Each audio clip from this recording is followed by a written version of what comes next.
पंचमीच्या आदल्या दिवशी सर्व महिला उपवास धरतात.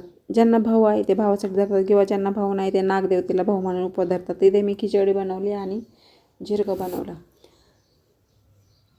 तर त्यानंतर मला आज बनवायचा होता काजू मसाला. हॉटेलपेक्षाही असा सुंदर काजू मसाला टेस्ट लागते. तुम्ही नक्की माझ्या पद्धतीने करून बघा.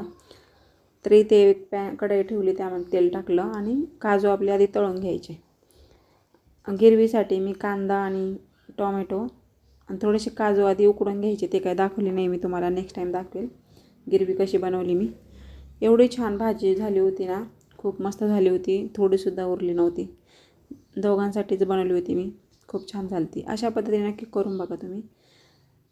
आता मसाला चांगला फ्राय करून घ्यायचा आणि त्यानंतर आपले बेसिक मसाले टाकायचे. काजू मसाला, गरम मसाला, लाल मिरची पावडर, हळद, मीठ वगैरे सगळं टाकायचं.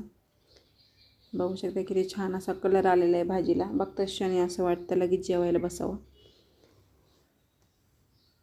तुम्हीसुद्धा अशा पद्धतीने करून बघा. एकदम सोपी आणि साधी पद्धत आहे. आता इकडे भाजी झालेली आहे तयार. इकडे राईससुद्धा झालेला होता. तर पोळ्या बनवायच्या राहिल्या होत्या. म्हटलं पोळ्या गरम बनवू. तर आता पोळ्यासुद्धा झाल्या. इकडे ताट घेते बनवायला मी. बघू शकता किती छान. भेटूया नेक्स्ट व्हिडिओमध्ये. Thanks for watching. धन्यवाद. Bye bye.